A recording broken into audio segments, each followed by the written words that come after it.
Assalamualaikum warahmatullahi wabarakatuh. Om Swastiastu, salam budaya, salam kebajikan.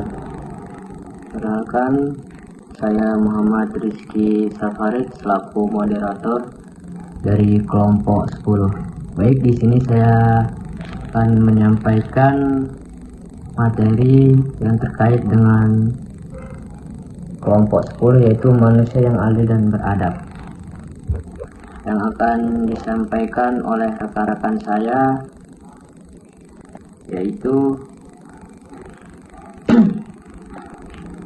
Farisa Atsari sebagai pemateri 1, Maria Ulfa sebagai pemateri kedua, Wiwin Hastika Septiana sebagai pemateri 3, dan Anggi Septiana Pratiwi sebagai materi 4. Kepada rekan-rekan saya dipersilahkan. Saya Parisa sebagai pemateri pertama yang akan menyampaikan makna fisiologi Bhinneka Tunggal Ika.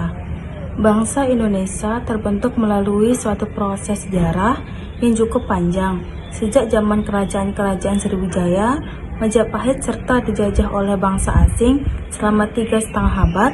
Unsur masyarakat yang membentuk bangsa Indonesia terdiri atas berbagai macam suku bangsa, berbagai macam adat istiadat, berbagai macam kebudayaan dan agama, serta berdiam dalam suatu wilayah yang terdiri atas beribu-ribu pulau. Oleh karena itu, keadaan yang beraneka ragam tersebut bukanlah merupakan suatu perbedaan untuk dipertentangkan, melainkan perbedaan itu justru merupakan suatu daya penarik ke arah suatu kerjasama, persatuan dan kesatuan dalam suatu sintesis dan sinergi yang positif, sehingga keanekaragaman itu justru terwujud dalam suatu kerjasama yang luhur. Saya Maria Ulfa sebagai pemateri kedua. Saya akan membacakan butir-butir sila kedua.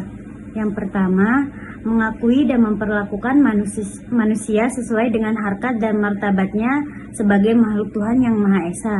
Yang kedua, mengakui persamaan derajat, persamaan hak dan kewajiban asasi setiap manusia tanpa membeda-bedakan suku, keturunan, agama, kepercayaan, jenis kelamin, kedudukan sosial, warna kulit, dan sebagainya. Yang ketiga, mengembangkan sikap saling mencintai sesama manusia. Yang keempat, mengembangkan sikap tidak semena-mena terhadap orang lain. Yang kelima, menjunjung tinggi nilai-nilai kemanusiaan. Yang keenam, gemar melakukan kegiatan kemanusiaan. Yang ketujuh, berani membela kebenaran dan keadilan. Yang kedelapan, bangsa Indonesia merasa dirinya sebagai bagian dari seluruh umat manusia. Sekian.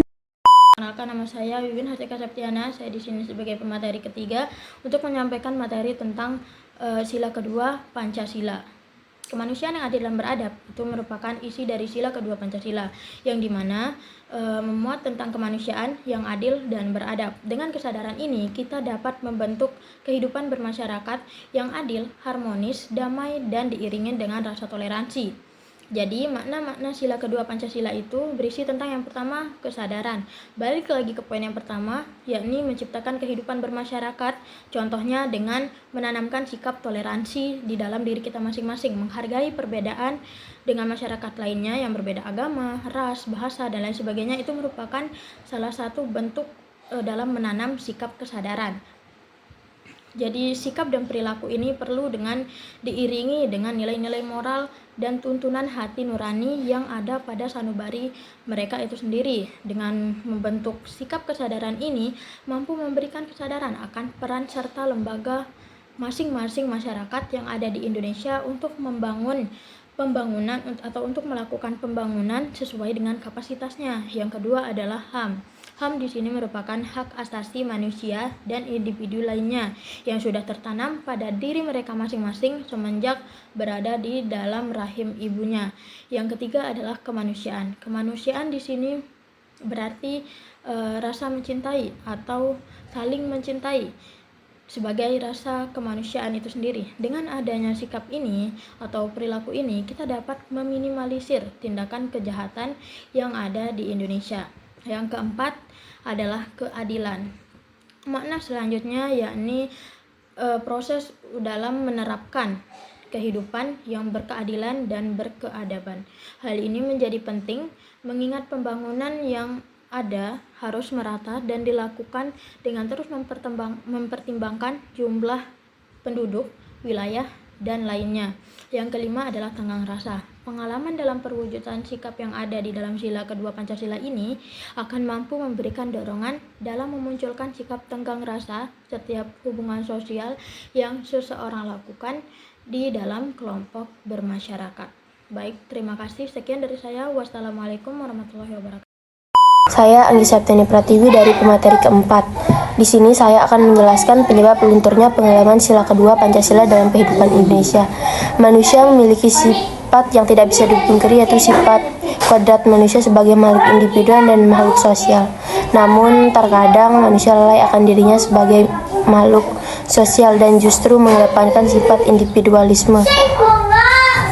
Hal tersebut tentu saja menyebabkan terjadinya pelanggaran terhadap sila kedua sehingga menyebabkan lunturnya pengalaman terhadap sila kedua, sila kemanusiaan yang adil dan beradab. Selain itu, anggapan sila kemanusiaan yang adil dan beradab. Selain itu, anggapan etnosentrisme yang primordialisme pada etnis dalam berbudaya sendiri juga ikut andil dalam mempengaruhi lunturnya pengalaman sila kemanusiaan yang adil dan beradab. Baik, itulah paparan materi-materi yang telah disampaikan oleh rekan-rekan saya. Dan di sini saya akan menyampaikan sebuah kesimpulan yang dimana sila kedua yaitu kemanusiaan yang adil dan beradab didasari dan dijiwai oleh sila pertama, dan sila kedua sekaligus menjiwai sila keempat, dan sila kelima artinya bahwa kemanusiaan sebagai ciptaannya, dan berkaitan erat dengan sila persatuan Indonesia, sila kerakyatan yang dipimpin oleh hikmah kebijaksanaan dalam permusyawaratan perwakilan, dan sila keadilan sosial bagi seluruh rakyat Indonesia. Nilai kemanusiaan yang adil dan beradab merupakan perwujudan dari nilai kemanusiaan sebagai makhluk yang bermoral, berbudaya, dan berbudi. Sekian, terima kasih.